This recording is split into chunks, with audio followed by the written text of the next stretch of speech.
This is the Say It Can't Gamer, and you are live with the MMA. Acumen.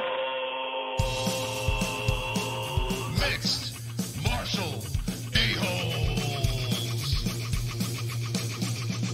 MMA-Holes, MMA-Holes, MMA-Holes, MMA-Holes, MMA-Holes. You like to be a mixed martial a-hole. MMA-Holes, MMA-Holes, MMA-Holes, MMA-Holes, MMA-Holes. Boom, boom, boom, boom. No way. Oh!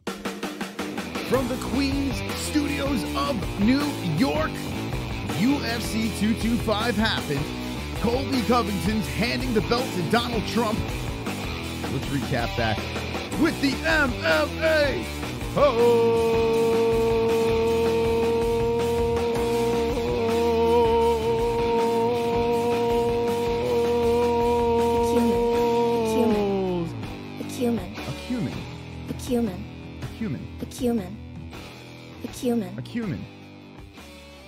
Acumen. Wonderful, wonderful. What's going on, MMA Holes? That's right. Ladies and gentlemen, boys and girls, you are watching the MMA Holes Hour. And there he is. Look at that. Donald Trump is receiving the belt from Colby Covington. And it's wonderful. Wonderful? Wonderful, wonderful. I guess it is wonderful. Well, fake news? I don't know. We have a lot of stuff to talk about tonight. UFC 225 happened this past weekend. CM the GOAT Punk fought again for the second time, and it looks to be his last time in the UFC. The whole goddamn card was fire. Absolute fire. Our ratings are through the roof. UFC did very well, and it seemed like everyone did good. A lot of stuff to talk about here. UFC 225. We have a live chat, a cringe chat, a wonderful, wonderful chat. We have Jessie Belle Hill here as well. This is a fight week for two fights, CES and Premier FC. We will be covering those events. That's right. Friday, white. It's white. That's white. Yeah. Friday and Saturday night. We will be covering those events. Rhode Island, Massachusetts. We'll be giving you some more on those events this Wednesday. Dropping some links in the description where you can see the fights. If you're in the area, meet up. We're going to give you t-shirts, wristbands, and blowjobs. Maybe the last one. Maybe. Yes. So that's going to happen. We'll be covering those fights. Also on Wednesday, we'll be having some fighters on, and Karen Wesh will be back on the MMA Holes, your favorite fight promoter.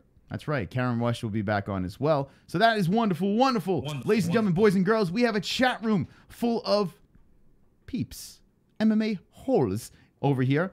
Let's see. What we got here? We got Vigo. We got Ann H. Doug McGuire. The Terminator is here. Brando is here. Maverick Music is here. Mac V. El Lobo is here. Vigo is here. And he wants to know, Chris, will you suck me off, bro? No.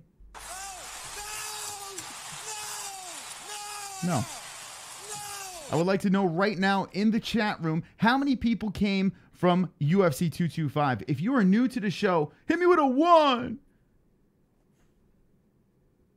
Hit me with a 1 in the chat right now. Shout out to Dan from Oregon trying to get Colby Covington on the show. Would you like to see Colby Covington on the show? Hit me with a FAP. Fap. Hit me with a FAP. That's right. All right, boys and girls, let's talk about this card. But before we do that, we got 20 likes. 20 likes. 20 likes. Yes! I've got fucking 20 likes. 20 likes. 20 likes. I've got fucking 20 likes. 20 likes. 20 likes. I've got fucking 20 likes. I hope the dislikes die of leprosy. There we go. Trump could give two shits about Covington. 1, says El Lobo. Talking about this over here. Do you think that Donald Trump will meet Colby Covington? Let me know in the chat, yes or no. There's a bunch of FAPs over there. Looks like you do want to see Colby on the show. Yes, FAP King Colby, says Mac V. And I want to start off the show with Colby Covington. There's a bunch of things to talk about with Colby, right? Yes. The Bisping thing, yeah, a ridiculous amount. Bisping, well, that was a weird situation. Let me know if you saw that. and him wanting to meet the president. A lot of cringy stuff said on Ariel's show today. And I have to say this. I want to start off with this. I wasn't a big Colby Covington fan. I didn't jump onto the hype train of Colby Covington. I thought he was decent. I was like, who did he really fight? And he did beat RDA, who's surging up to 170 rankings. But RDA may be undersized. Is he really the real deal? I mean, he's good, but is he Tyron Woodley good? According to Colby Covington, Tyron Woodley's not as good as RDA. So that's what he's saying. But Colby Covington is growing on me like an STD. I don't know. He's growing on me. Something about Colby Covington. Now, as a person, as a human being, I don't know if I quite like him yet, but his character has made me laugh. I can say that, okay? So there are times that he'll say something, I'm like, what the fuck are you doing? And then there are other times that I'm like, that was kind of funny. All right? Jessie, what do you think about Colby Covington? I'm not going to lie. It's a little disappointing that you're even saying that. I get it. He won the interim title, but I don't think that's any excuse. I think, honestly, I can agree with Tyron Woodley during the ARIEL HELWANI show today. He even said it. So it's a little bit of a shame. It's a little bit of a shame not only for Colby Covington, but for the people who are, like, strongly backing him. I mean, yeah, okay, Vigo, cringe is cool. But to an extent, I mean, if you're starting to make yourself look like a fucking idiot, it's no longer cool. It's just retarded. Like, what? I just don't understand what you're doing. Jay Smooth says, Chael Sonnen promo school graduate. And yeah, he has a piece of Chael Sonnen, right? And then he has a piece of Conor McGregor, the way he's dressing and the sunglasses and all this shit. And he's lumped them together and then added a sprinkle of retard and bully. And there's Colby Covington. But here's the deal. Tyron Woodley, I'm not the biggest fan of, right? And it's not because he's black. Everyone's like, oh, you're racist and this, that. No, it's not that. My two favorite fighters happen to be of a different color than mine. But that's a story for another time. Tyron Woodley annoys the fuck out of me. He really does. One, he's very good. I'll say this. He's a good fighter. The guy's very well-rounded. He's very good. But my problem with Tyron Woodley is he becomes champ and immediately wants money. Like, right off the bat, he just wants the cash, right? Puts on shitty title defenses where you want to fucking blow your brains out, just tries to skate by and win, and nothing about Tyron Woodley says champion. He's good inside the cage. He can win, but nothing about him says champ. There's nothing there that just has that champion swag. Colby Covington, on the other hand, yes, he's annoying. Yes, he is a bully. But let's be honest. If you had plans and Tyron Woodley was fighting defending the belt and Colby Covington was defending the belt, the ratings will be for Colby Covington. Whether you like him or you hate him, you're going to want to watch him win or lose. Tyron Woodley, if you need a nap, you're going to watch the Tyron Woodley fight. So this is why Colby Covington is swaying me. Okay, now Jessie did make her point over there and made some good points. Let me ask you a question. Who would you rather see champ? Would you rather see Tyron Woodley or Colby Covington? That's kind of a loaded question because I wouldn't want to see Woodley champ, but I certainly don't want to see Covington champ. Come on. It's a lose-lose situation, you're saying. I think it's a little bit of a loaded question. Who would I... Usman, maybe. I could see as champ. Well, a lot of people hate Kamaru Usman and say he's boring. You know what? If we were going to use that argument, every fighter has haters, right? Everybody in the public eye. You and I have haters for being in the public eye. So... No, everyone loves me. Yeah, no. Right. I beg to differ. No, well, one person might not like me.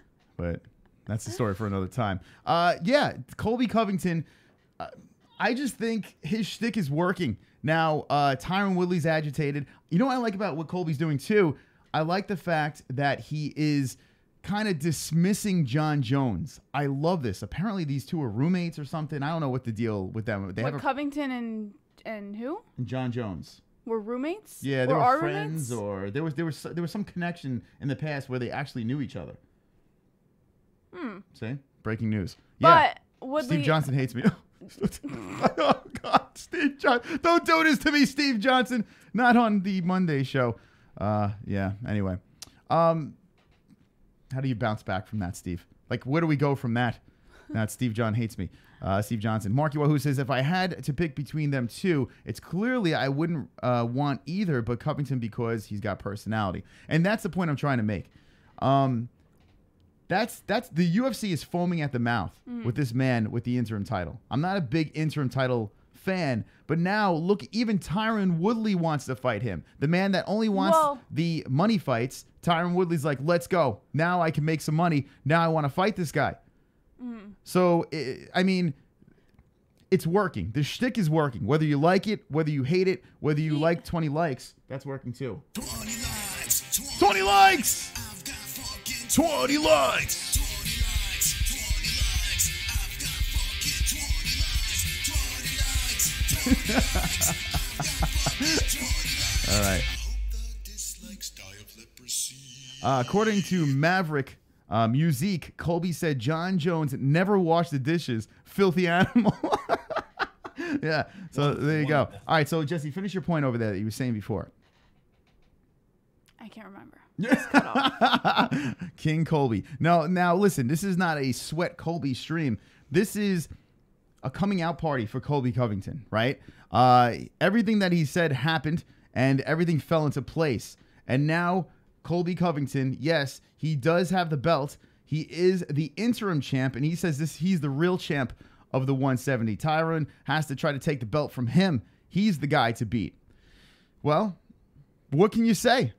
What can you say, right? King Colby is now on top of the 170, and he's on a crash course for Tyron Woodley. What I want to do is I want to take some comments from the chat. Let me know what you think of Colby Covington. Do you like him? Do you dislike Colby Covington? What do you think about the 170 weight class? Is he making it great again? I want to know right now in the chat room. There's a lot of things to talk about on this card. We're going to be opening up the phone lines. This is the MMA-Holes hour, so we're going to try to keep this to an hour, but if you guys keep us here, we'll stay. I don't know. We'll see what happens. Anyway, CM Punk fought on this card. We're going to be talking about that. Robert Whittaker. Whew, a lot of shit to talk about in this fight with Yoel Romero. We're going to be going there, and I really want to talk about this fucking fight. Makes me fucking sick to my stomach. I'm going to be talking about this as well, but Colby Covington is the topic right now. Let me know what you guys and gals think. Keep liking this video. If you have not subbed, give us a sub for the fuck of it. Jay Smooth says, Staley 02, Race Wars, sell pay-per-view, Trump talk will trigger the world. And it's sad but true. Vlad Steve Johnson used to make Colby go get his shine box. Feels like pro wrestling storylines is wheezing, and that's true. He is taking a piece from the WWE, I guess you could say. We can tell it's fake, but it's still entertainment, says Jared Smallbone. And I think that's what people are missing. It's fake, right? It is. Colby Covington, here's the thing. You can watch Colby Covington, and he was sucking off Joe Rogan on Ariel's show today. He was like, oh, he's the greatest podcaster of all time. Flip-flopped, saying, you know, he sucks, and now he's the greatest podcaster of all time. Underneath the bully of Colby Covington is a bullied man, right? Now, Jesse, you've said to me before that Colby has a past of being bullied, but you can see it in Colby Covington. You could look at Colby Covington. This man clearly was bullied. Clearly, it's very obvious that this man was bullied. So what is he doing? He's taking a piece from being bullied, turned it around, and made it this weird character, and now he's running with it. So, Jesse, let me know what you think about that. Colby Covington, do you think he was bullied? Do you think that's why he came up with this gimmick? Or... No, we know he was bullied. It was during the UFC embedded for UFC 225. He had made comments about how he was bullied when he was a kid, and his dad told him, if you want to stop being bullied, if you want to stop getting beat up, then you have to join wrestling and all this stuff. So his dad got him into it, and that's how he ended up getting into the UFC. That's how he got into fighting. Mm-hmm. So it's a fact. We know he was bullied. And now Tyron Woodley is saying that Colby Covington, well, it's all a joke, and this is a shtick. And Tyron Woodley did train with him at American Top Team. Mm-hmm. Now, they don't train together anymore, but Colby's going around saying that he threw Tyron around and he's going to whoop his ass. And you got to think, these two have competed, well, not competed, but they've been inside a cage together. They know what each other's capable of. So you got to think that Colby doesn't feel scared with Tyron Woodley. You got to think that Colby's like, you know what? I know what this guy has. I can beat this guy. Do you think that Tyron Woodley, even though he's calling out Colby Covington, do you think there's a part of Tyron Woodley that's like, oh, fuck, maybe this guy's going to fuck me up? He's not really calling out Colby Covington. And that's the point that I was going to make earlier was he's not calling out Colby Covington when he even said it this morning. He had no interest in putting Colby Covington first. He even said Colby Covington was trying to make the rules. He was trying to pick the fight when and where and all this shit. But he's not the champion. Woodley's the champion. The champion makes those decisions, and the UFC makes those decisions, not Covington. So it's not that he wants to fight Covington. He's ready to fight Covington, but on his own terms. Like he's not just going to jump into a fight because Covington wants to jump into a fight. You know? So you're saying he's not looking to fight. He doesn't want to fight Colby Covington. Is that what you're basically trying to say? No, he's willing to fight Colby Covington, but he's not gonna treat Covington like a spoiled little brat, you know? Like he's not just gonna give Covington what he wants, when and where. He's gonna choose, you know? Covington wants to fight now. Woodley's not gonna do that. Well, it looks like if these two fight, it's gonna be at the end of the year. I'm saying Madison Square Garden. It looks like Colby Covington wants Madison Square Garden. And why wouldn't Tyron Woodley want Madison Square Garden? If he wants to get paid, it's either Vegas or the Garden, New York. Put it under the big lights, the world's greatest arena. Why not? Colby Covington, Tyron Woodley, and who knows? Maybe, just maybe, that Khabib versus Conor McGregor thing will be thrown in the mix, and these motherfuckers will make a shit ton of money. Who wins is the question. Who would win against Colby? And I see right off the bat, I see Joseph Jimenez says Tyron will demolish Covington. And I would like to agree with you. I really would like to agree with you on this. But here's the thing. Let's go over to Colby's stats. And yeah, he has not fought a guy in the octagon like Tyron Woodley yet. Yes, he's trained with him, but he has not competed against a man like this. His last loss was to Alves, and he got submitted and then goes on a little bit of a tear. 5 in a row, 6 in a row, and gets the interim title. Unanimous decision, unanimous decision, unanimous decision, unanimous decision. A KO in the third round over here in 2016 against Max Griffin, and a submission in the third round 2016 versus Jonathan Munier. Wonderful. So, okay, you got the wins in a row, but has he fought people as good as Tyron Woodley fought on the way up? Here's what I can say. And I'm going to play a little devil's advocate here. If you look at Tyron Woodley, Damian Maia, right? Tyron Woodley played to win. He stuffed the takedowns, which was very impressive. Colby Covington, on the other hand, well, he said, fuck this. I'm going to beat the fuck out of this guy, right? And that's what Colby did. He beat the living snot out of Damian Maia. So if there was anything to compare, maybe we should look at that. Maybe we should take a look and say, wait, hold on a second. What Colby Covington, he literally broke Damian Maia. Now, Tyron Woodley didn't do that. That didn't really happen. So does that, if you think of it in that way, do you feel a little bit more nervous about Tyron's chances, or are you still held on Tyron? Not at all. Here's the thing, and I'd love to be able to use Damian Maia as a reference for Colby's ability to have an advantage over Woodley, but you can't. Like, Damian Maia has never been one of the strongest strikers. He's on the ground. Like 99% of his fighting is on the ground. That's his thing. He tries to get you on the ground and he wins. So I feel like you could use Colby's win over Damian Maia, or you could use Woodley, who, yeah, he's good on the ground, but he's not bad on his feet, you know? So that's the advantage Woodley would have over Covington. Maia didn't have that advantage. If you think about it, Woodley did pretty good at staying on his feet when it came to Maia. He stuffed almost every he stuffed every takedown. But stuffing takedowns and beating the fuck out of somebody is two different things. Not only did Colby stuff takedowns, he lumped him up and he kept it on the feet. He made him fight. Now, I saw in the chat someone said that Colby versus RDA was a boring fight. And you know what? I get it. I get what you're saying. Some people don't like that style of grinding, which Colby Covington did. He did grind RDA. But listen to what Colby said. Colby said that he feels RDA beats Tyron Woodley. That's what he said there. Now, I don't know if he truly believes that, but he says RDA striking, that's the way you have to fight a guy like that. With Tyron Woodley, he's going to bring it to him. How does Tyron Woodley fight Colby Covington? You got two guys here that have a wrestling background, right? But Tyron Woodley's got the pop. Yeah. Colby Covington's stand-up is not that good, but is he stronger than Tyron in the clinch? I don't think so. I don't know. I don't think so. I honestly don't. And didn't they train together, right?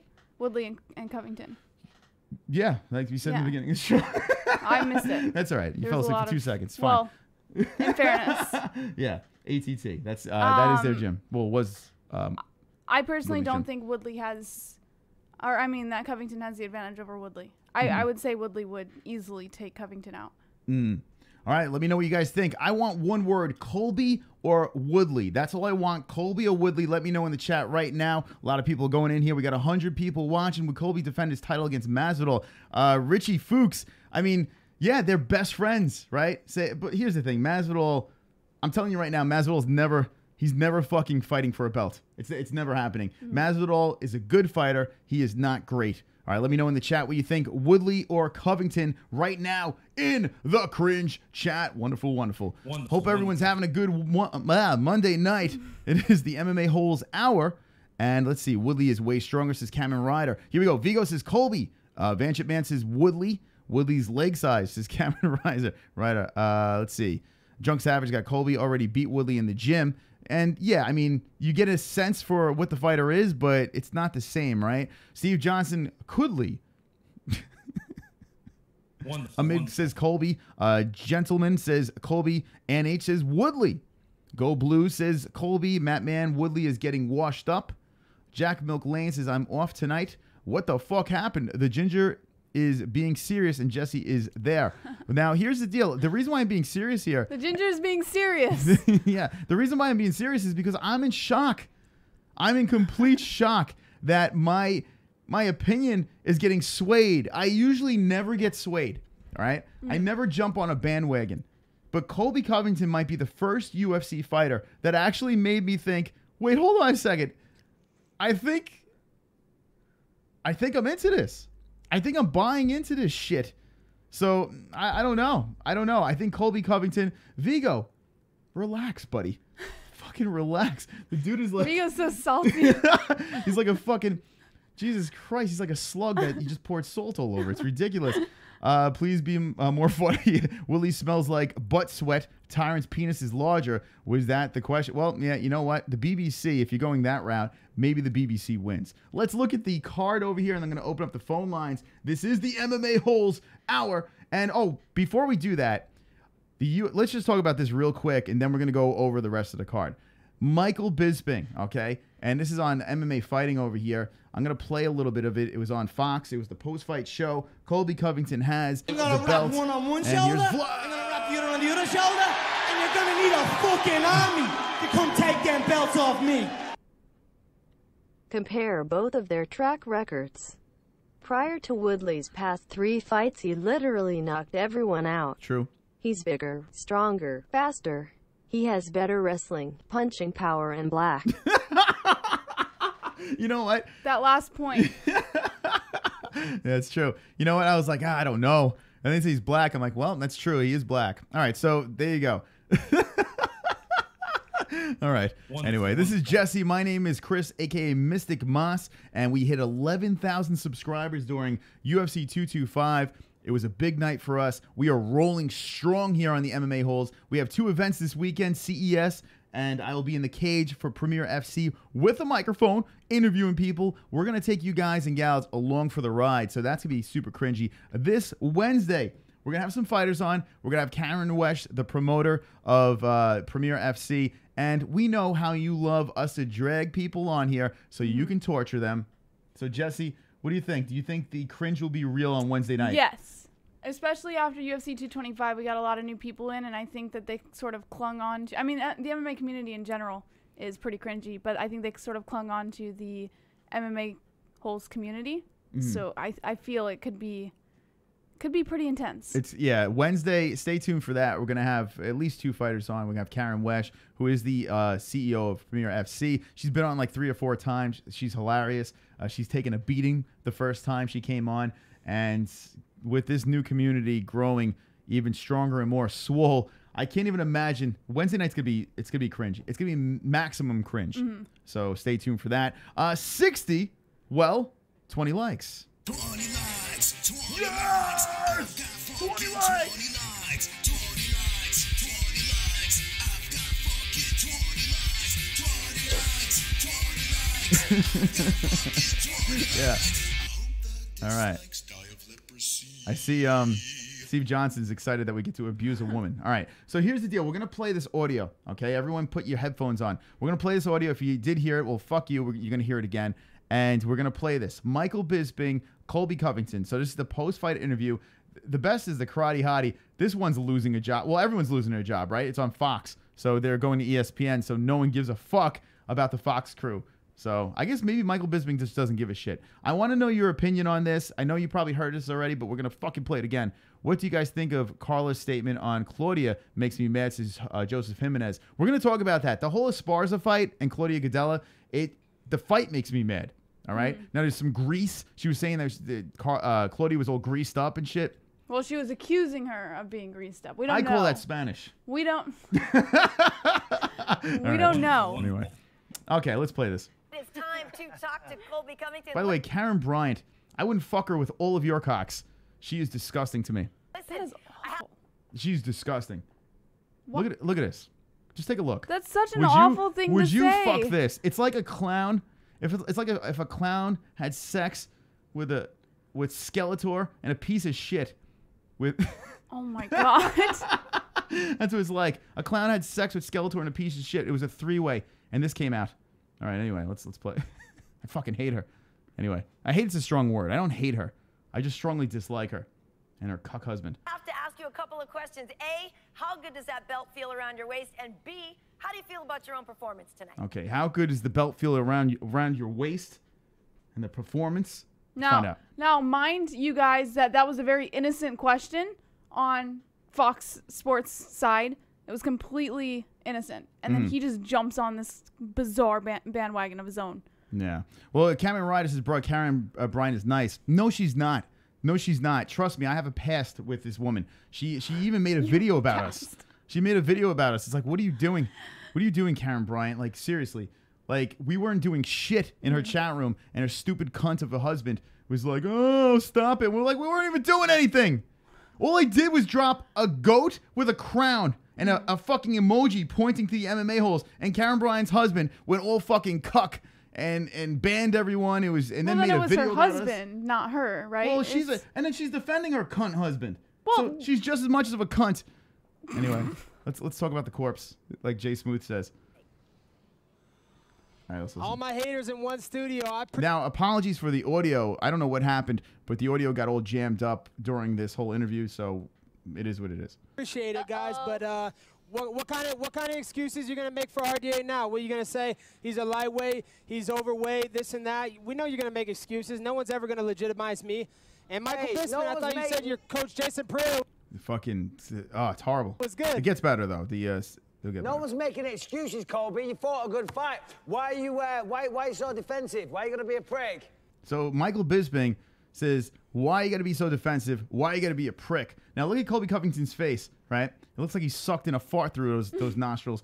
But he's like, wait, hold on a second. Michael Bisping, what is up with this? What the fuck is what is going on here? What happened? So let's listen. I'm not defensive. Just all you guys work RD up. You gave him a false sense of security that he was a god. He was unbeatable at 170. Now I just beat him. I want to hear the excuses you guys are going to make. That makes it even better for you. So, you know, we said he was a great opponent. You went out there. We just said, I don't know if you care to listen. I know you just had a fight and you've been hitting the head a few times, but obviously you don't think too straight. We just said you fought a very, very good fight. If you care to listen, open your ears and stop talking so much crap for 1 minute. You might hear that we actually gave you some compliments. Now, what the fuck? What happened there? Michael Bisping went total retard. He went full. You never go full retard, right? According to Ben Stiller, you never go full retard. And Michael Bisping cutting off Colby Covington. This is his moment, like John Anik said. This is his moment to shine. And then all of a sudden, Michael Bisping cuts him off and then just starts fucking like lecturing the guy. Now, here's Colby Covington's face after that. He's like, what the fuck? Like, what is going on right now? I just won the belt, and now Michael Bisping's fucking talking shit to me. Keep in mind, I'm a Michael Bisping fan. Okay, I actually root for Michael Bisping. Well, when he was fighting, I was a fan of the guy. I think he's great. I really do. As an analyst, he's dog shit. Because what are we doing here? What is going on, right, Jesse? I mean, maybe I'm off, but his job is just to interview and let Colby Covington say the cringe, say the stupid shit, and Michael Bisping just fucking talks over him and lectures him, right? What do you think about that? Covington got defense. Now, here's the thing. I think in this whole situation, it could have been easily avoided had Bisping just kept his cool and not gotten triggered. I think Bisping, because in fairness, Covington was right. Fox Sports does, I mean, throughout the promotion of UFC 225, they were sort of leaning on the RDA side. So Covington was right. He wasn't lying. I mean, he was telling the truth. I think what happened was Bisping got a little triggered, and then he just laid off on Covington in defense of Fox. I think I don't think it was more in defense of himself. I think it was in defense of Fox. Because it's his job. So Wait, hold on. What was defensive Fox? Covington says that the whole Fox Sports team, Karen Bryant included, was leaning the RDA side. Well, they were. They all picked RDA. So, they were talking him up, and Colby Covington he's in character, right? He's in character. They could just ha and just keep going, with it and just let it go. I mean, their job is basically to ask the questions and not give their opinion, right? When they're interviewing a fighter, right? That's their job. And Bisping got triggered, is what happened. You think that's what it was? Yeah, because it could have been avoided. Now, do I think Bisping was wrong in being defensive? Maybe not, but I don't think it should have been aired. I think that should have been something he could have saved for another time. He could have still spoken. You're gonna wrap one on one shoulder, you're gonna wrap the other on the other shoulder, and you're gonna need a fucking army to come take them belts off me. Karen Bryant is like that chick that comes over with her boyfriend to watch the football game. She starts commenting about the game and you're like, facepalm, don't talk. You don't know shit. She literally the kind of chick to say, I train UFC. There you go. There you go. So, thank you, Vlad. I don't know. It's something about Karen Brown. Yeah, I'm Karen Bryant, and I've been in the game for so many years, and my fucking neck has so many fucking wrinkles in it, but my face is pulled back, but that's fine. My hair looks like fucking Ronald McDonald. Why are you so awful? Ah, she's horrible. Anyway, all right, so Michael Bisping, what he could, and I get what you're saying there. Michael Bisping, he could have went to Twitter. He has a podcast. He could have went on his podcast and done it there. He's on Fox. Maybe he realized his days are numbered with Fox, and ESPN is coming along, and Fox, there's no more when it comes to these after shows and post-fight shows and all that stuff. So maybe Michael Bisping's like, who gives a fuck, right? Maybe that's what he's thinking right now.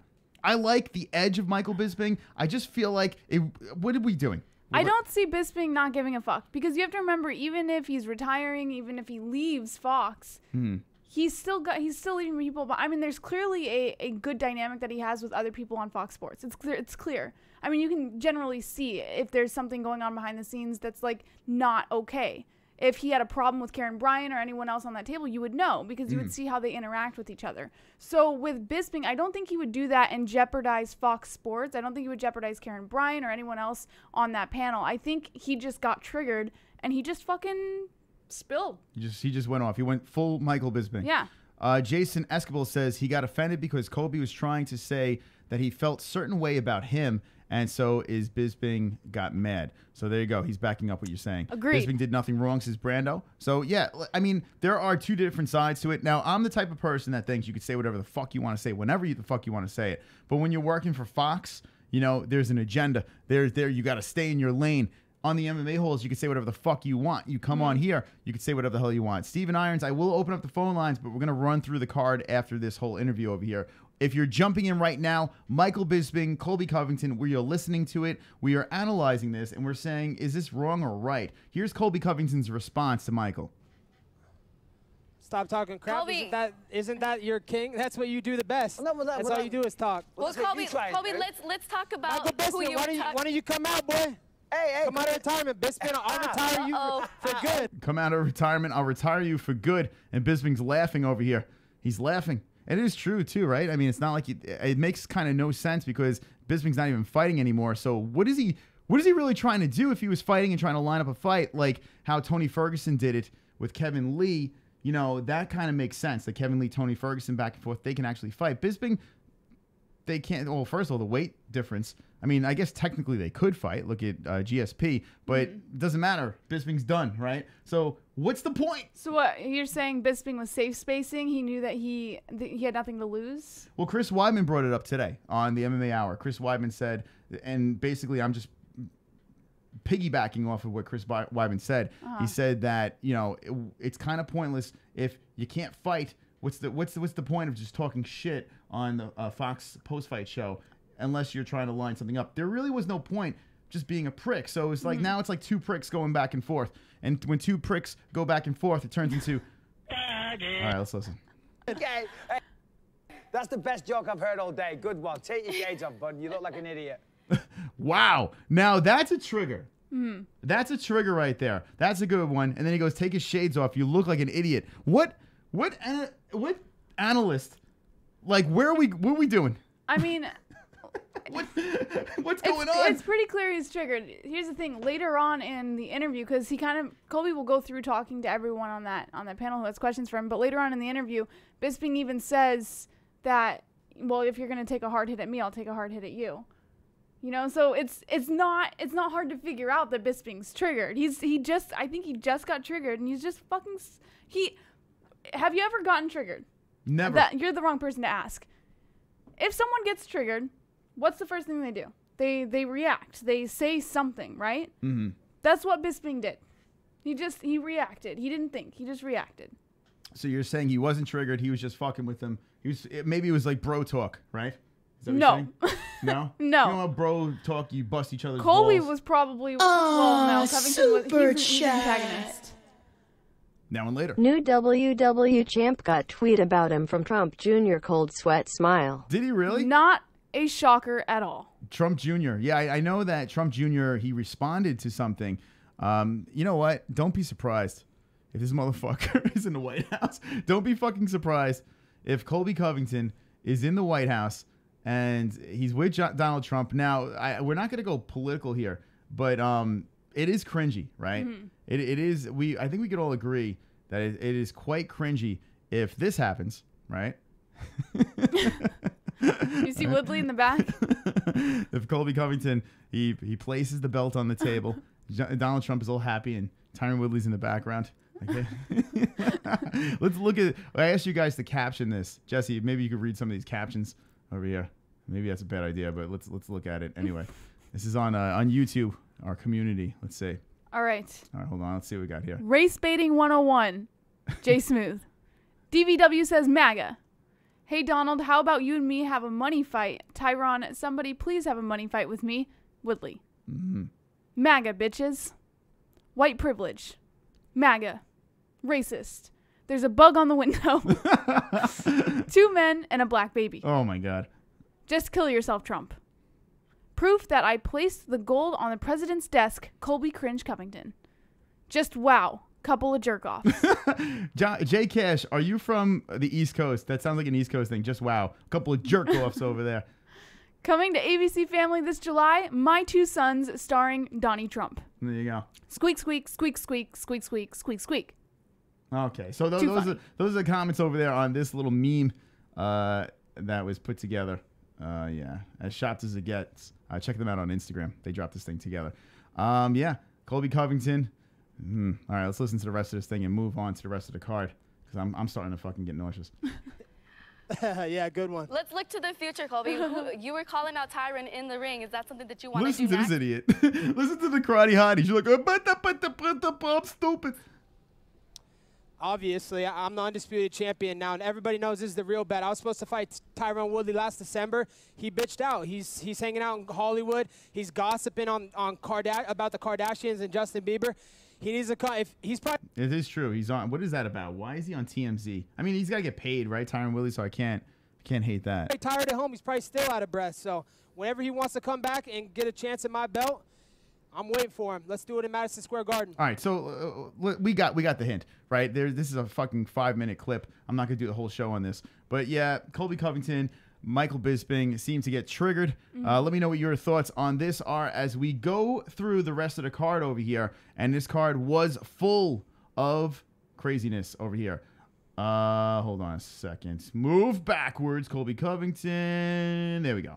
All right, so let's talk about the main event right off the bat, okay? The main event, Robert Whittaker, Yoel Romero. Okay, I thought that Robert Whittaker was crazy for taking this fight. It was a close fight. What I want to ask the chat room is, do you think Whittaker won, or do you think Yoel Romero won? A lot of people were hitting me up and saying Romero won. Now and later. He go into the Oval Office and TMZ got a covered in cold sweat smile. That's right now. That's right. Tyron Woodley's going to come and cover the event at the way. That's true. That's actually a fact. It's going to happen. All right. So, Jessie, I want to know what you think about this. Let's look at the rounds, okay? Some people were saying with the third round, they said that this round could be a 10-8. The 2 takedowns, the control time, 54-36. It was lopsided. Let me know your thoughts on this fight. Do you think, first of all, do you think it went the right way? The fight as a whole? Yeah, Whittaker getting the decision. A lot of people saying it's controversial. Okay, well, I guess maybe it is controversial because Romero was the aggressor for a decent amount of time during the fight. But in my own personal biased opinion, it did go the right way. I mean, but I'm biased. You know, I noticed that a lot with the MMA-Holes. Okay, now I was rooting for Whittaker, okay? And sometimes I have to rewatch fights to make an honest opinion, right? The Wonderboy Till one, I still stick to my guns on that one. I still think Wonderboy won that one. It is what it is. But this one here, Robert Whittaker, Yoel Romero, I still haven't got a chance to watch it back. But in real time, trying to be as unbiased as possible, I do feel that Robert Whittaker won this fight, okay? Now, some people are saying it could be a draw, a lot of things. I think what we can all agree is it makes no sense. It doesn't matter what even happened in this fight because it was even for the belt. It made no sense. It was just for a couple of bucks in the pocket, and that was that. So, honestly, should we even give a shit is the real question about this fight. Let me know what you think. Put it in the chat right now. Whittaker or Romero? Who do you think won this fight? Whittaker, Romero, or draw? I'm going to go with Whittaker. I really do believe Whittaker won by decision. It was close. Regardless, the fans won. The fans won in this fight because it was a fantastic fight, perhaps fight of the year. Chat room, the cringe chat, keep liking this video. 104 motherfuckers watching. Welcome to the MMA-Holes, where we do 3 shows a week. Myself and Jessie will be covering Premier FC and CES this weekend. We'll have some fighters on Wednesday night, and that's going to be wonderful, wonderful. Wonderful. That's right. Wonderful, wonderful. All right, the votes coming in. Michael says Whittaker. Richie says draw. Till one, says Christopher Shelton. Whittaker one, says Ann H. Draw, says Dan from Oregon. No fucks given, says Isaiah. It was a draw. If it was a draw, it made sense because it would set up a rubber match. So Kamen Rider says draw. The scale one, this is Drunk Savage. Draw. A lot of draws. Wow. A draw, absolutely. Look at that. The MMA-Holes have spoken and said that Romero Whittaker should have been a draw. All right, let's see what else we have here on this card. I'm going to fly through the rest of this card because we spent way too much time on Colby Covington. Holly Holm did some work on Megan Anderson. I mean, mutilated her. And what did I say before the fight? A lot of people were like, Megan, wanted to pick the underdog. And I understand if you want to go in an under. But I said before the fight, and I say it after the fight, that Megan Anderson is just not that good. Holly Holm just proved it on Saturday. How about Andre Arlovski lasting this fight? Doing a good job against Tai Tuivasa. Interesting fight over here. Everyone thought that Tuivasa was going to be the one to put the lights out on Arlovski. Arlovski hung in there. Maybe he has something left in the tank. Andre Arlovski loses a decision, but I think he wins in that fight to show that he's still got it. CM Punk versus Mike Jackson. The link in the description. Colby's Corner had Mike Jackson on. Mike Jackson, let's talk about it. Let's go there, okay? CM Punk and Mike Jackson. Jessie, first of all, I want to know what you thought of this fight, and I want to know what you think about Dana White saying that Mike Jackson was offensive and he didn't like the way he acted and handled himself, and he's immediately cut, as well as CM Punk. I do agree with Dana White that Mike Jackson might have handled the fight a little bit wrong. That's the best word for it. He CM Punk clearly did not know what the fuck he was doing. I mean, he went out there, he had a couple good moves, but more often than not throughout the fight, it was a little ridiculous to watch. We actually laughed. We sat here and laughed throughout that fight. So maybe CM Punk could have done a little bit better, but I think the way Mike Jackson handled it, I would have to say Dana White is completely right. He milked that fight so much. He milked that fight, I don't know if it was for the cameras. I don't know if, I honestly have no idea why he did it, but he clearly milked it because he could have taken Punk out multiple times within that fight, and he didn't, you know? So it is a little bit, I can't say Dana White is wrong. I can't. But CM Punk, the fight as a whole was ridiculous. I kind of agree. Like, I think that Mike Jackson kind of acted like an idiot, right? There was something about him that was annoying. The whole thing, what was this? What was that? Like, I don't understand what that was. Like, he was eating something. What was, like, and who eats, like, what is he, the Cookie Monster? What is he doing?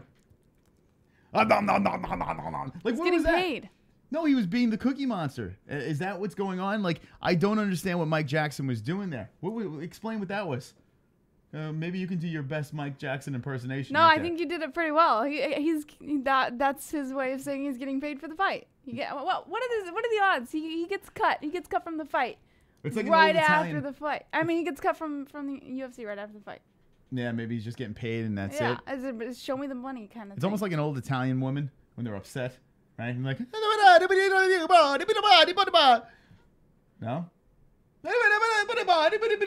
No? All right. Anyway, Mike Jackson, he did win the fight, but he lost in the UFC. And here's the thing. There was a part of me that was saying maybe Mike Jackson takes a dive. I did pick Jackson in the win, but the whole thing was weird. CM Punk, like, when he hopped on top of him and then threw his arm around his neck, and it was like this bizarre new move that CM Punk made. CM Punk Honestly, invented. I was thinking about that. I think maybe he watched the Brian Ortega Cub Swanson fight, and he was trying to do a reenactment of Brian Ortega's. So he's saying he was trying to go for a guillotine. Yeah, like that. That was the worst guillotine attempt I've ever seen. It was bizarre. That's what I was. The moment I saw it, I was like, "Oh, this is Brian Ortega all over again, only in the most shitty version possible." You know what's funny about that move?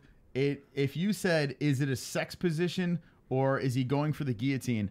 I would go more towards the sex position than the Nobody guillotine. knew it. Even the commentators didn't really know how to handle it. I didn't know how to handle it. I don't know how many people in the chat saw that before during the fight where CM Punk wraps the legs around Mike Jackson, throws his arm around his neck, and then I don't know what's going on there. He's just hanging off of him like a fucking koala bear or some shit. It's interesting stuff. Anyway, Mike Jackson, let me know, do you think he should be cut, yes or no, from the UFC? I think we all know that CM Punk is not coming back. I think we're done with CM Punk. He caught an absolute beating from what he called a can. Mike Jackson gets a win. What do you think about Mike Jackson being cut in this fight? Do you think he should be cut, yes or no? He was doing his WWE signature move. Now, I don't even know what the hell that is. I don't think he should have been cut. You don't think so? No, I don't. I do think how he milked the fight was a little off. Hold on. Jacob says it's the koala clutch. That's the name of the move. The koala clutch. I like it. Yeah. Let's use it next time we see it. All right, so finish that thought. No, that's it. I personally don't think that he should have been cut. Yeah, he probably milked the fight. He probably handled it. He could have handled it in different ways.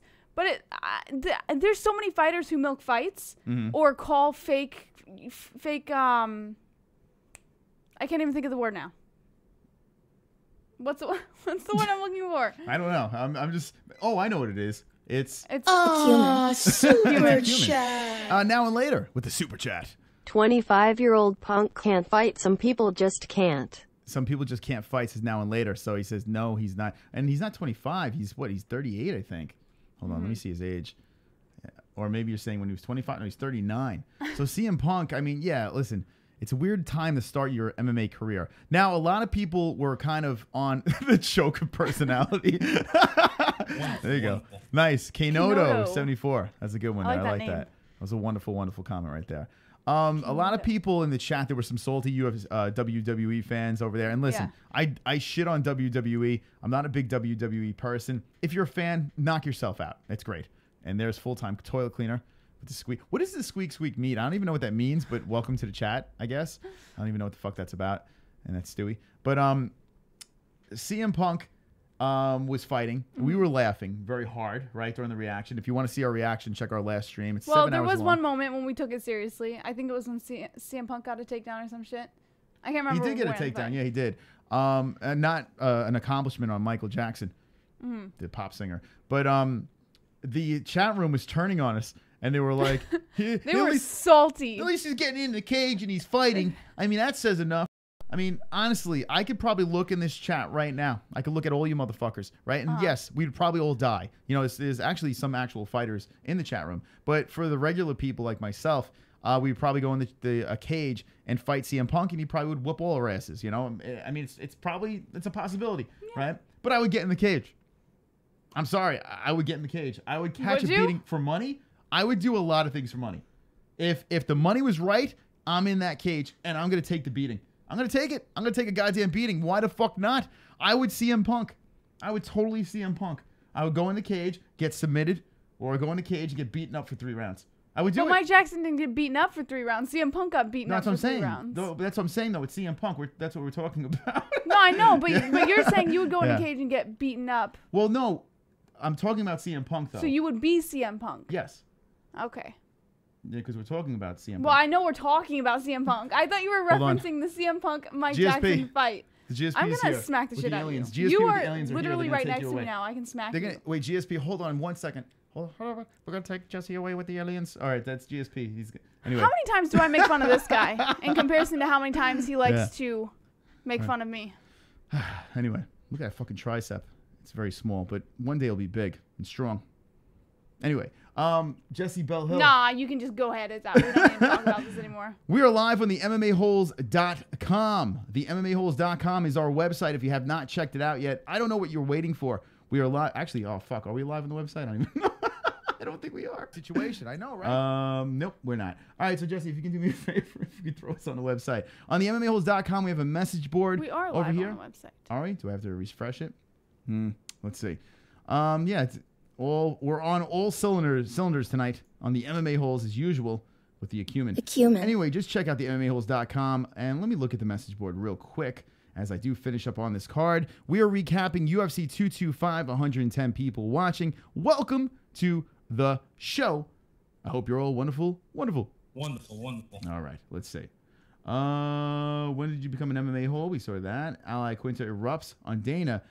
By the way, Drunk Savage, yeah, Ally Quinta was on the MMA Hour, right? The MMA Hour, and he was perfect. He's always a home run when he's on these things. Ally Quinta, what a good show today, by the way, with Ariel. He's leaving, he's going to ESPN. He's getting all the guests that need to be getting, and he gets Kamaru Usman, who got into a fight at the PFL fights in the crowd. He had a Whittaker, he had Romero, he had Quinta. He did really good tonight. Check it out today, I should say. Check out his show on the MMA Hour. As much as I like to throw him under the bus, today was a good show. It was a really, really good show. Some good guests. All right, let's look at the rest of this card, and then we're going to open up the phone lines. We listened to this a little bit. Colby Covington and Michael Bisping. Let's see. Curtis Blades, let me know, chat room, do you think Blades, who finished Alistair Overeem, it wasn't a fantastic fight in the earlier rounds as Blades was grinding, humping, and grinding and doing his thing. It was an okay fight, and then boom, Blades opens the blades up and opens Alistair Overeem's face up and gets the win. Do you think that Curtis Blades deserves the winner of DC versus Stipe Miocic? Let me know in the chat. Early stoppage. Let me know, Jessie Bell Hill. Yes. Really? Yes. Oh, wow. Okay, so let me hear what you think about this. Curtis Blades getting a title shot. I just think it would be a good fight. And plus, I wouldn't be disappointed seeing Blades be the title holder. I would not be disappointed. You know, and it would be a good fight. DC or Stipe, it would be a good fight. So why not? Now, okay. Blades is an interesting character, all right? Now, he has knocked some people out, but we know that he can lay and pray. Like, he's very strong on the ground. So his ground game is tight. You got to think Blades on a rematch, which I think should happen, by the way. Even though Francis Ngannou and Derek Lewis, I think that fight is... Actually, that's a go, right? That's UFC 226. That is a go. Is it 226? Yeah, I think that's the next card. Hold on, let me check this out. By the way, our Pick'em League, Life is Good. Hit me up. Life is Good, who won the Pick'em League at the MMA-Holes or the MMA-Holes at gmail.com. We got to get you your prize. Life is Good won our Pick'em, our Goat Milk League during UFC 225. So get your ass and contact me before it's too late. And then if you don't contact me, then we're going to roll it over to UFC 226. But Contender Series is Tuesday night. Make sure you get your genitals ready for that. Let's look at this over here. Stipe versus DC. Fire over here. Whoa, what the fuck? Now they're blue. DC versus Stipe is a fire. And there it is. Ngannou versus Lewis is on this card. So now Blades is hanging around, but you got to think Francis Ngannou already got a title shot. So maybe this is how this works, right? If Derek Lewis could find some way to beat this monster in Francis Ngannou, I say Derek Lewis gets a title shot. If he loses, then Curtis Blades, he should be the guy, because I don't think Francis Ngannou should get an immediate rematch, especially after that terrible performance. So I think that's the scenario right there. We wait for this fight to happen. If Lewis does lose, which is very possible, the Black Beast takes an L, then Blades gets a shot. Let me know what you guys think in the chat. Jesse says, yes, make Blades the next contender. Listen, it could go any way. Some good guys coming out of the heavyweight, and it's about fucking time, because the heavyweight was falling apart. The division was falling apart. Let's look at the chat room, see what they say. Ngannou is fighting the Black Beast. We got that. Overeem Chuck Liddell 2 in Bellator. Overeem, I tell you what, man. Is Overeem going to still be in the UFC? That's another thing to talk about. A lot of shit to talk about tonight on the Monday show. Blades versus DC would be fire. Two wrestlers, right, going at it. That would be a lot of fun, especially they got some bricks in their hands. Kenshiro says, Jay Smooth, nah. Reem's team just let him sleep in the hotel. If he wakes up, it's all good. Blades versus Brock Lesnar, who looks to be coming back. No, says King's Your Mother's Ring. UFC should have an all-black card. What the fuck?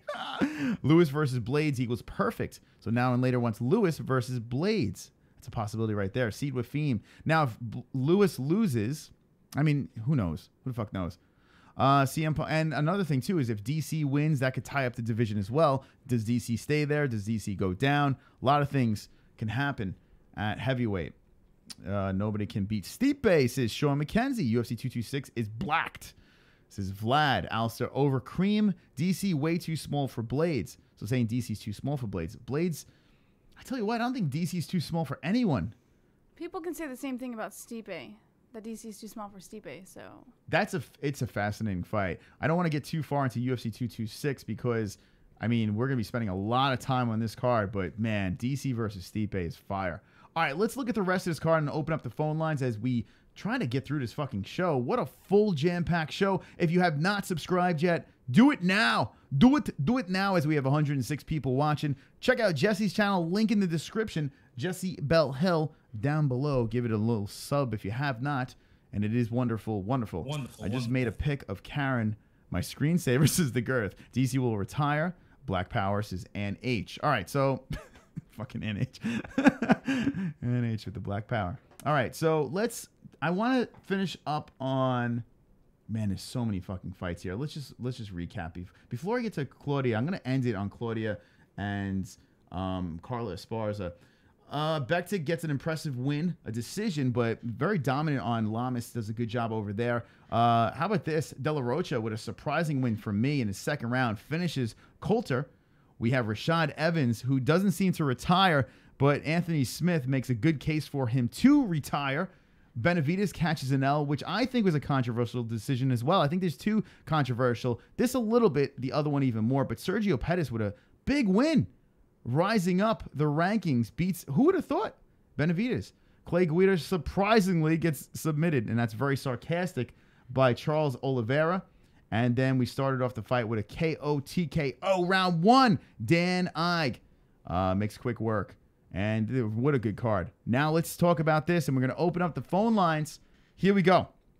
Maverick Music says, CARLA won robbery. Claudia been greasing.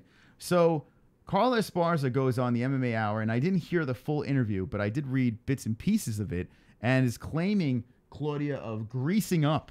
Now, Jesse, I don't know if you heard this at all, or if you did, maybe you can go a little deeper into this little story. Carla basically said that she was confident that Claudia Gadelha was greasing because when she was trying to grab her during the takedowns and whatnot, her hands kept slipping. She wanted to tell the referee that that she was greasing, but she never did. She says she regrets not telling the referee because she feels the fight could have gone a different way maybe had she told them, because they would have wiped her down, or she doesn't know how the fight would have gone, but had she said something, she feels the fight could have turned out much different. She is confident that she did win the fight, even though she did not technically win the fight. And she thinks that Claudia is a nasty fighter. She thinks she's a cheater. Now, look at this fight. I said before the fight, I said, if you're going to pick an underdog, and this was the deepest underdog, this is the biggest underdog of the card, I said, I really like CARLA Esparza in this fight. Now, putting that aside, it doesn't matter I lost, right? So it doesn't matter. But putting it aside, I don't understand how fucking CARLA lost this fight. These are unofficial stats, but I don't get it. I saw it with my own eyes. I don't understand. Claudia ended the first round very strong in the second round, but I don't think it was enough. 59 seconds of control time, 113, 26-44, 13, 13, one takedown, one submission attempt. First round over there, it was close, but I believe Claudia got it. And then, boom, CARLA just, I mean, even though there was control time over there, CARLA was just fucking firing. She was firing away. 2 takedowns, okay. 4 significant strikes to 14, 28-83 strikes, 24-78. 9-16, 1 takedown apiece, 117 of control time, 107. Even if you give Claudia the second round over here, which still is debatable, I don't understand how CARLA lost this fight. I really think that they really got this one wrong, and it's a big blow to CARLA Esparza. The former Ultimate Fighter champion beats Rose. He's trying to creep up the rankings. Finally gets Claudia Gadelha. The deep-voiced woman had a tough time with CARLA. Had a very tough time here. And now CARLA's making excuses. Now, this is one thing I don't like. I don't like when a fighter makes excuses, okay? I would rather have a fighter say that perhaps the judges were a little off, you know? They're a little bit off. But instead, she's making excuses, and that kind of loses it for me, right? Mm-hmm. But with that being said, was Claudia greasing up? Like, was she doing these things? You know, like, I don't know. I mean, we're not in the cage, so how do we know? I did notice this, that they were slipping around a lot, and I just thought they were aroused. Right? Wonderful. That's what I think. I thought they were just a little, they were just, they were getting it on, right? It was sexy time. And I thought they were moist. That's what I thought it was. But apparently, they were greasing each other up. Wonderful. All right, so CARLA Esparza, do you think? Let me know in the chat before we open the phone lines. Who won the fight? CARLA or Claudia? Let me know right now in the chat. Jessie, read out what's going on in that fucking chat room. One more like, 20 likes. The girth. Her mole excretes poison fluid. Seed Wafine. Wonderful. Beard off. 10 years younger. Beard off. Seed Wafine. Says. King Your Mother's Ring says, headbutt him, Jessie. I will think about it, King. Thank you. Steve Johnson says, Dana, give me 50 G's. I am Jungle Monkey. Brian Werger. Maybe CARLA was just wet. Kanoto. I think someone just instantly dried up. Know this show. LOL. Greg Odom Blaze. She about to make me nut. Joseph Jimenez. Claudia. Vlad. CARLA. The girth. CARLA. She draws power from her mole hole. Steve Johnson. Maverick Muzik says CARLA. Sean McKenzie says, the MMA-Holes, I found Claudia CARLA fight online, and I had it 29-28 for CARLA, even though I picked Claudia in goat milk. Claudia says, Casey Jarasuvic. All right, 20 likes. Thanks for the likes, motherfuckers. If you have not subbed yet, give us a sub. We'll be live Wednesday.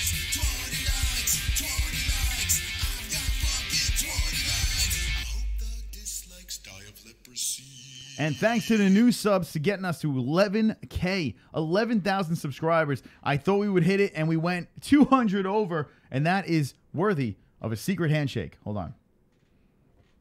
Secret handshake. Wonderful, wonderful. That did happen. All right, let's open up the phone lines. Let me know what you guys and gals think of UFC 225. Let me know what you think. Whittaker, Romero, Colby Covington. We spent at least 50 minutes on this motherfucker. Is he the real deal? Do you want him to go to the White House? And what do you think about this guy? Who do you think is going to win, him or Tyron Woodley? Holly Holm and Megan Anderson's UFC debut, CM Punk. Do you want to see him back? Do you don't? And Mike Jackson being given the boot. Blades title shot. Who won this fight? And on and on and on. UFC 225 was banging, and it was easily the best card of the year for me. Let's call up right now at 516-522-0267. 516-522-0267. The number is over Jessie's head. And here we go. 218, you are live with the MMA-Holes. What's your name and what's on your minds? Isaiah Moore. All right, and what's going on? Just calling to see what you guys want to talk about. I think you're on a delay here. I'm on a delay. All right, Captain. We're all on delays. All right, Captain Obvious calling in here. 516-522-0267. It's like his first time watching a live YouTube show or a live anything. All right, we're going to hang up on that one. 516-522-0267. There's no fucks given Chris tonight. All right, here we go. 317, you're live with the MMA-Holes. What's your name and what is on your mind? Hey, it's Steven Irons. What's up, buddy? What's up? Oh, Steven, what's going on, my man?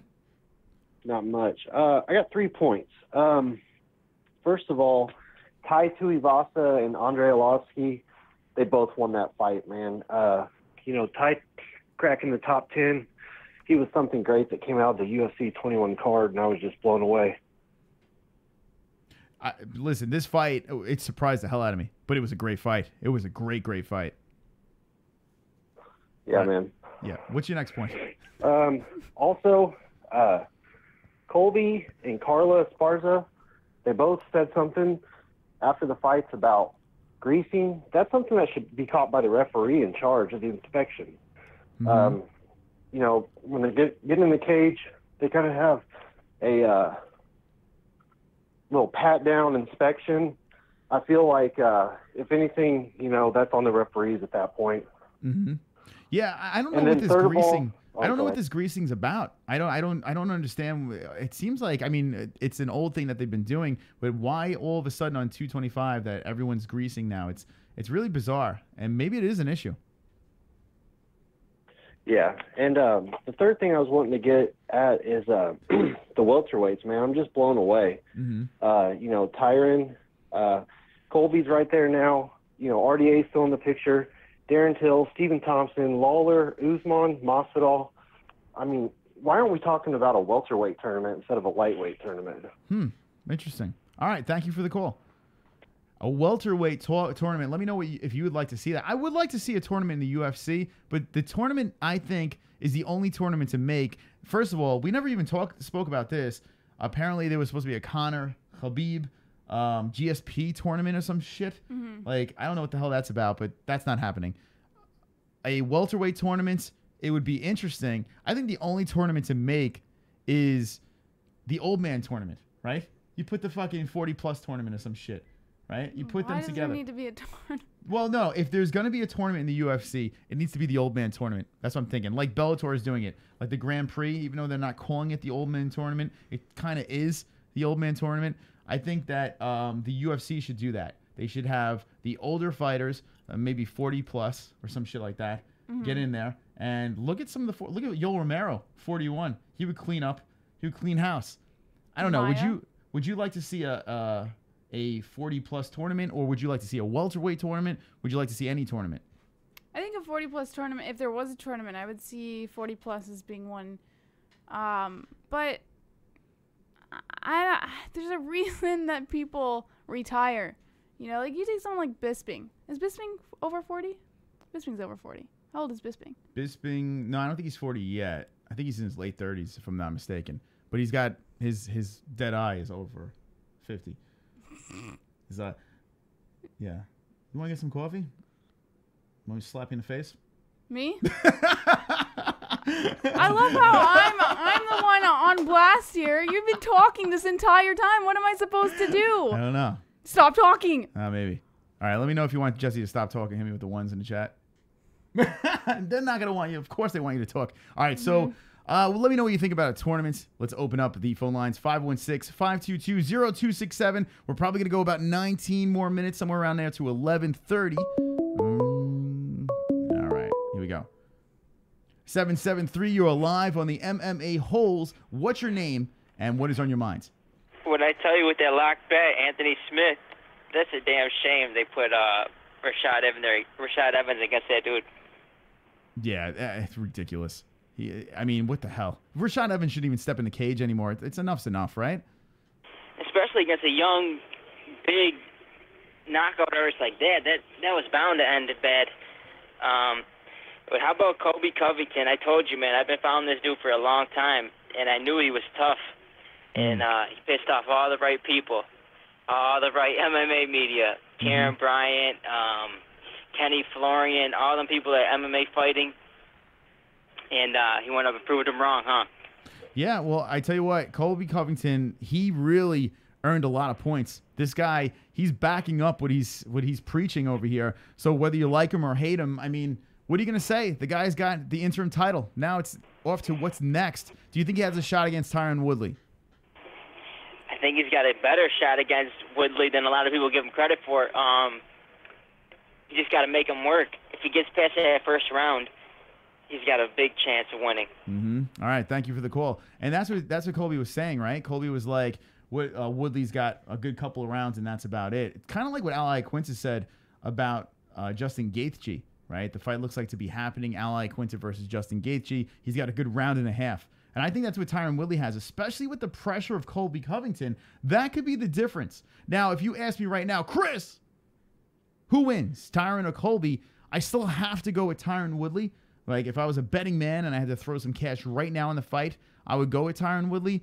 But you got to think, if it goes deeper in the fight, Colby Covington might have a shot. Jess, what do you think about that? Do you think Tyron Woodley would gas in that fight? You did say earlier that Woodley would win, but do you think that could be a problem, a potential problem in the fight? No, I don't think so. I think Woodley would take him out before that even became a potential problem.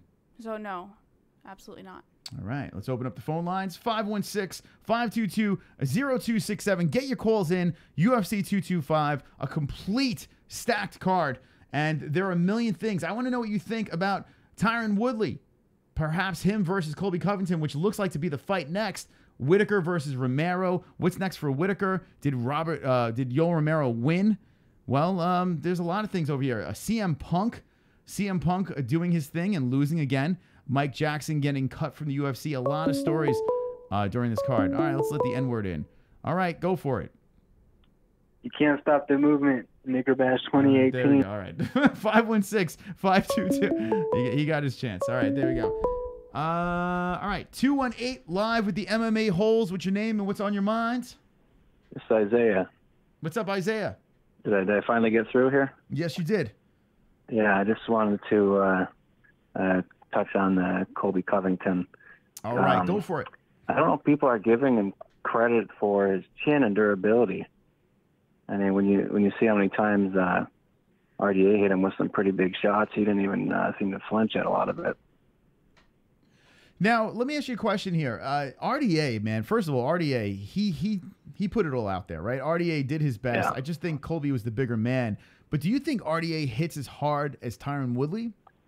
No, definitely not. But man, the way Woodley was acting, was it yesterday or whatever, his rant in the pool or whatever, he definitely seems like Colby might be in his head. And if he gets emotional, maybe he'll gas a little quicker if he's really pissed off. And I think Colby's got a pretty good pace. And, you know, I think Tyron will win the fight, but it is interesting. It is an interesting fight, and thanks for the call. Tyron Woodley finally has an interesting fight. Finally. And maybe that's why Colby Covington's starting to warm up on me. Maybe that's why, because finally, Tyquil, as Colby Covington says, well, he will be facing an opponent that makes it interesting, right? In the welterweight division, honestly, who else is there? Like Darren Till. I don't think he deserves a shot, especially with the weight missing and stuff like that. You know, maybe he's a fight or two away from it. Kamaru Usman is an interesting one, but might not be fun to watch as a fight. But trash talking could be interesting. But Colby Covington might be the full package, might be the best fight for Tyron Woodley when it comes to intrigue. Jessie, looking at this this weight class over here, right? We're looking at welterweight. I'm going to zoom in. What do you think about this? Like, do you think that Colby Covington is the best fit for Tyron Woodley? We look at Dos Anjos, which, you know, that could have happened if he won, but it's not going to happen. Darren Till coming up, and I know you like Darren Till. Stephen Thompson, well, we had two snoozers, no way.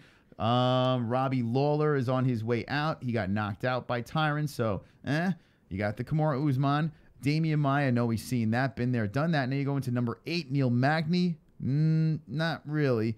Masvidal, they're buddies, but I don't know, right? Like, look at that. I could definitely see Usman as a better fit for Woodley than Covington, but Really? I could see why Covington would be pushed up there, given that he just won the interim title. So it makes sense. The fight makes sense, but I would rather see Usman. Now, okay, I like Kamaru Usman, right? I'm not a fan. I'm not really a fan of anybody, to be honest with you.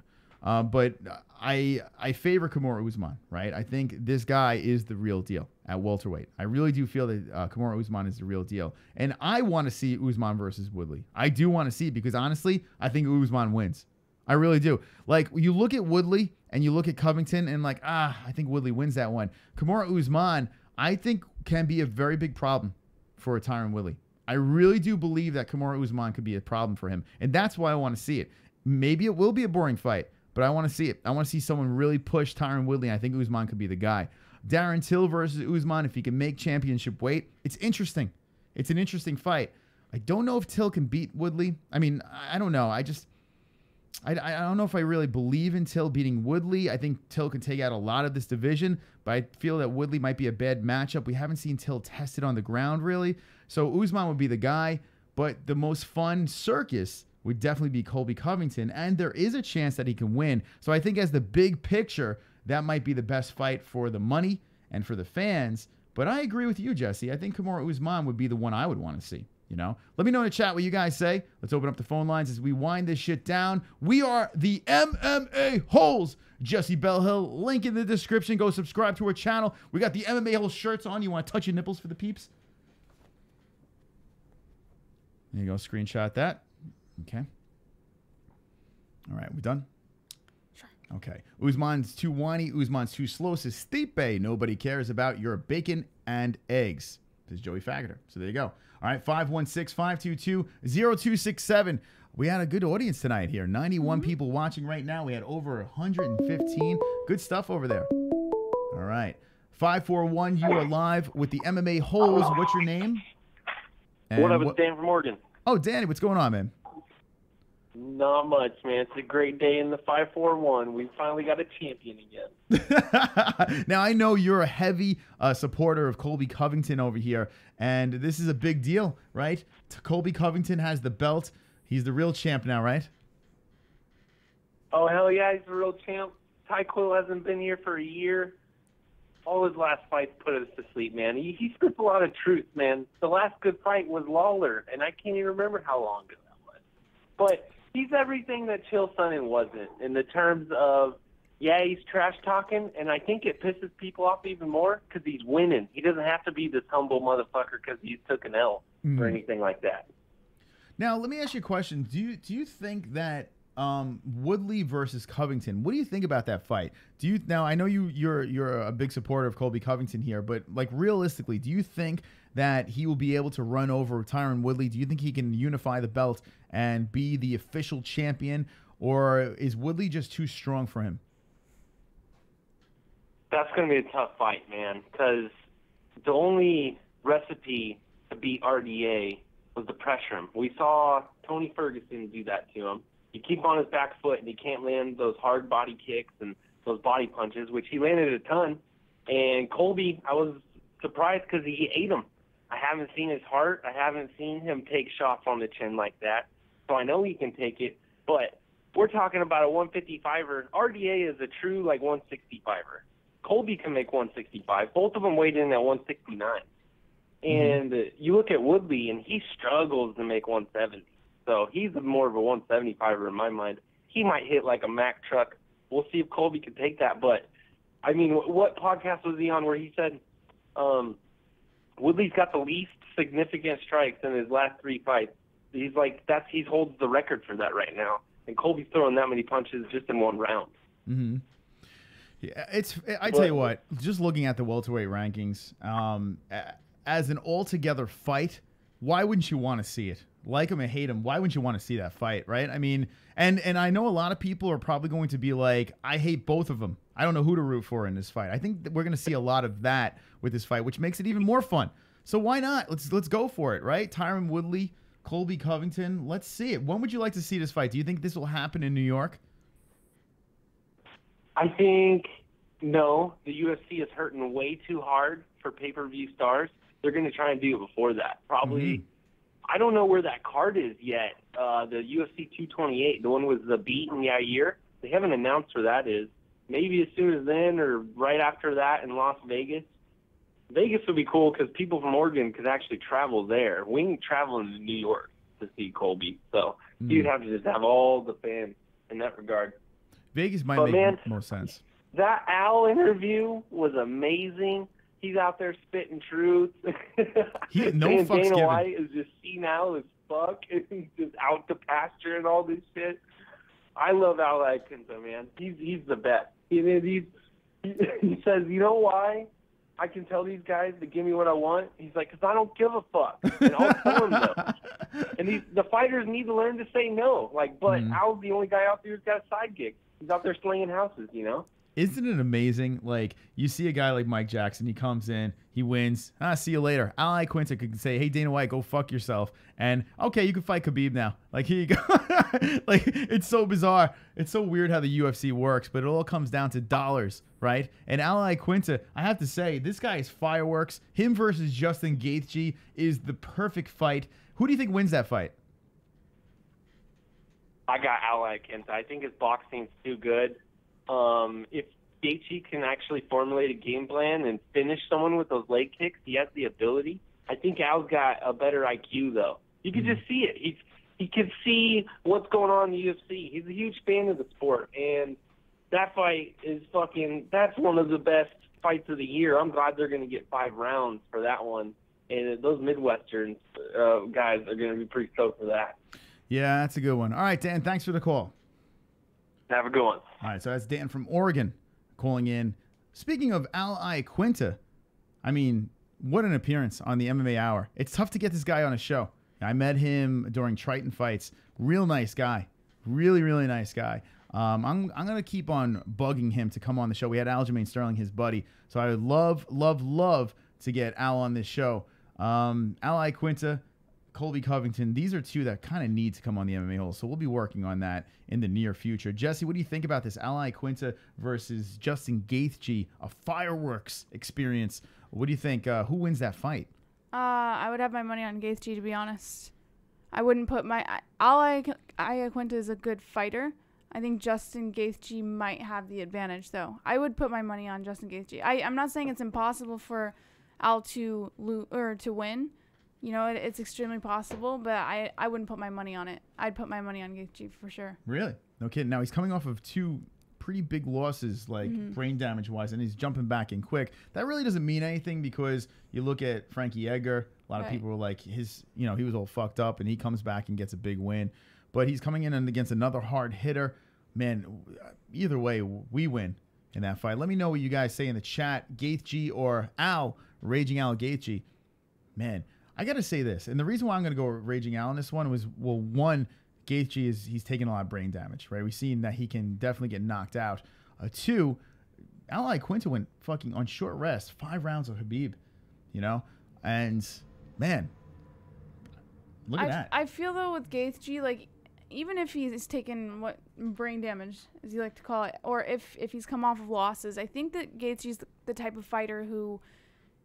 Maybe some people think it's stupid of him, but he goes in there no fucks given. You know, like he will plow through anybody, win or lose. He's gonna plow no matter what. So I feel that might be at an advantage to him and not to Al. There you go. Chat room, what do you think? Keep liking this video. Yo, get us to 100 likes. What are we doing here? Stop this BS. Get us to 100 likes. Let's make the 20 like song play one more time as we're about to take one more call. I see Al. Quinter is tougher. Al will force Gaethje to grapple, which is interesting, right? Imagine pull Gaethje back into his wrestling background, which he completely abandoned, which is bizarre. Double KOs is Jay Smooth. That's fun, though, says Seed Wafine. But Khabib is overrated, though, says Brian Roger. Ooh, you're going to make the Dagestanis very upset. Ally Quinter going to win so he can talk more smack to Dana on a live mic. And, boy, aren't we missing that? Ally Quinter on the mic. We need to see more of that again. Let's take one more call as we wind this down. This is the MMA Holes Hour, Jessie. This is the MMA Holes Hour. How does it feel? It feels fantastic. To be here. I'm thrilled. How pumped are you with Fight Week? This is the first chance that you're going to be on press row, right? Mhm. Okay, you're going to see Mystic Moss with a microphone interviewing sweaty men and women, okay? And there's going to be a lot of shit going on. CES, Premier FC this weekend. Are you excited to see? I mean, I don't know if you've been to a local I've never had the opportunity to go to any MMA events. I've only seen them on TV, so I'm extremely excited for it. This is the way to do it, too. If you haven't been to a UFC event, right, go to a local event. Go to a local promotion. I believe that the local events are way more fun.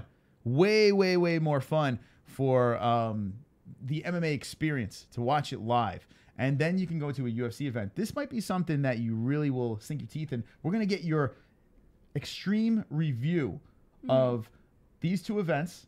Press row. You can have a press pass and everything. This is ridiculous. Everyone gets to witness my very first MMA event, my very first live. I heard that with these events, these regional events, that, and I've heard it time and time again, even on your streams when you go, that you can actually hear the cracking of the fists hitting their bodies and their faces and shit. So I'm actually really excited for it. Man, it's intense. It's very intense.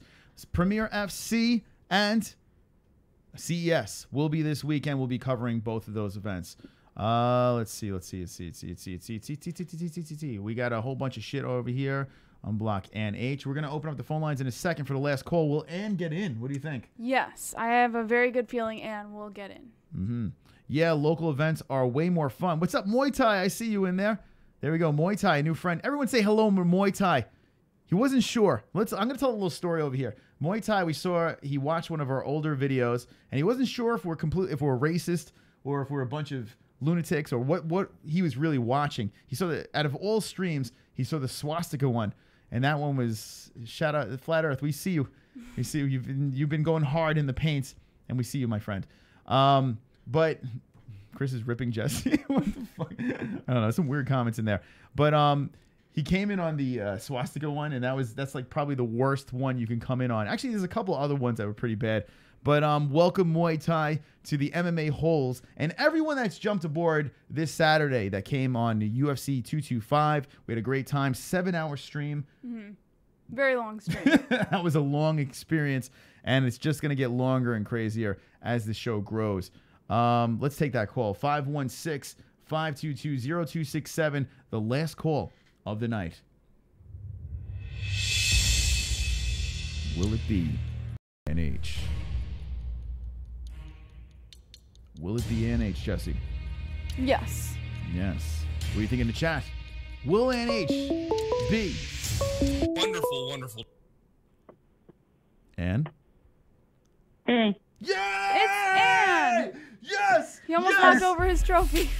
My phone died. I couldn't find my charger either. All right. Thank you, Kenoto. 74. Appreciate it. NH, welcome, welcome, welcome back to the show. The last caller of the night. Hey. And how could we do it without you? I don't know. What would you and Jessie do without me? What can I say? Nothing. We would literally self-destruct. Hey, you guys did a great job Saturday night. That was awesome. I tell you what, Jessie, that was her first Fight Buddies, and I think it was good. I mean, 7 hours. I couldn't have done 7 hours by myself. I probably would have died. And it was good to have Jessie. The MMA Holes cannot live without me. That's true. Maybe. Thank you. True. Possible. And you know what I wanted to say about that CM? Punk fight in the casino bar. Yeah, so tell me Everybody about that was experience. laughing so loud. CM Punk. Yeah, so Yeah, I mean, everybody was laughing. You could. mm-hmm. Yeah, was the pretty CM bad, Punk yeah. fight was very comical. If people haven't seen the CM Punk fight, well, go back and watch. Get your popcorn. It's fantastic. Good stuff over there. Were you surprised that he lost? No. Yeah, I don't think anyone was surprised by that. What do you think about Mike Jackson getting cut from the UFC? Dana White wasn't very happy with him. I don't know if that was fair. I mean, I think he could have probably taken him out earlier when he did not make it go all the distance. But to each their own, I guess. And hey, if he gets cut, I guess he'll know better next time, huh? Hammer K wants to he know should have if- taken him out. He should have been able to take him out. Yeah, it Kind of seemed like he he was could. doing it to make it last because CM Punk, Chicago, Yeah. it is TV time. Yeah. Well, more importantly, Hammer K wants to know if you're knitting MMA whole cock socks. Yes. Gee, how did they guess? I got like half a box full. I'll be ready to send them in the mail. That's actually pretty cool. Yeah, it's getting a little chilly over here. I might have to put a cock sock on right now. You could sell them on the MMA-Holes merch store. Yeah. We should make a knitter shirt, right? An NH Yes. knitter shirt, right? Yeah. Shout out to all my And knitters. and on a live stream, can you give us verbal permission to sell knitter shirts with your name on it? I tell you what, how about this? We'll make shout out to all my knitters. We'll make the NH shirt. Let me know in the chat if you want to shout out to all my knitters. But we need Anne's verbal permission Oh, of course. right now. We got to take a vote, too, if they would want it. And your permission, please. All right. Say, I grant the MMA-Holes permission to make an NH knitter shirt. Yes. Give me permission.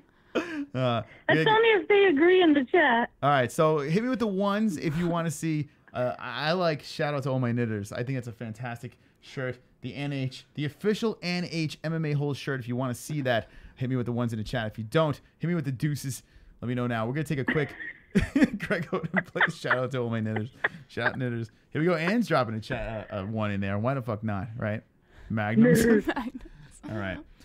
And so it was a fantastic card. What do you rate the card out of 10 UFC 225? What do you give your score for UFC 225?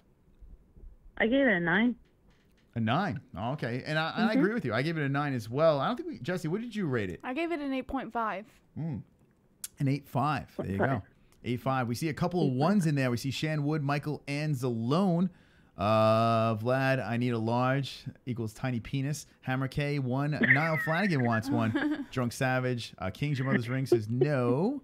I'll get an NH shirt. Says Sean McKenzie. Look at that. Knitters Unite. A lot of ones in Knitters there. Unite. Knitters Unite. I tell you what, it's pretty fucking funny. All right, we're gonna make an NH line of clothing, and there you go. All right. And any last words to the MMA Holes as we shut her down? Yeah, I noticed with the Colby fight too at the casino. I guess it was mostly all Colby and RDA fans, and everybody kind of left after that fight. Did they really? Yes. I was like, what the heck? That was the real Like, main event. emptied out. Right? Yeah, well, they missed a damn good fight. They missed a damn good main Yeah. event. That's for sure. Whittaker, yeah, that was a good fight. hmm What do you think about Yoel Romero? Do you think he won that fight? A lot of people were up in arms. No, Hmm. I didn't think so. Okay, me neither. I thought Whittaker won 3 of it. Yeah. Hands down, Whittaker. All right, so there you go. Ann H. And we'd like to end this with an Ann's thought right now. So what I'm going to do is I'm going to go to your Twitter. We did this before. I'm going to do this again. Hold on a second. Ann. We're going to do Ann's final thoughts. Okay, here we go. I'm going to put your Twitter account on the screen. Here it is. This is Ann H's Twitter. Go follow Ann H. It's Ann B. It's Chillzone. Chillzone95 at Chillzone95. Yeah, it says NB. It's me. That's Ann. I can't change it because it'll mess everybody up. Okay. Well, give her a follow. Should have That's been Cowboy. following me. It Annie- would mess everybody up if I changed it. All right, and here's your chance. Give your final thoughts on the MMA Holes. Let's see. Final thoughts. Let's see. It's something to do with knitting, maybe. I don't know. Yes. Knit All right. away. Knit. And always watch UFC. And All of course, always watch the MMA-Holes There and you go. Jessie Bell's show. Now, there's some Always. people in the chat saying this is a fake profile. Is this the real NH? Is there an imposter out there? I don't No, know. that's my profile, all right. That's my cowboy up there. And look at you rocking the MMA-Holes logo. I love that in the background. That's a true Yeah, MMA-Hole right the there. other one I picked. Good stuff. And we You had a love you. couple Thank of you for them. the call, and have a great night. Okay, thank you. Bye. Ann's the best. She really is the best. Ann H., a swole supporter of Cowboy Cerrone. And how about that? The MMA-Holes. Jessie, one more show in the books. We'll be live on Wednesday night. Mhm. We have Premier FC in the house. We're going to have some guests over there, some fighters, the CEO. A big weekend ahead of us. A lot of stuff to talk about as the week progresses. Any last words to these nitwits? Don't be an a-hole. Be an MMA hole.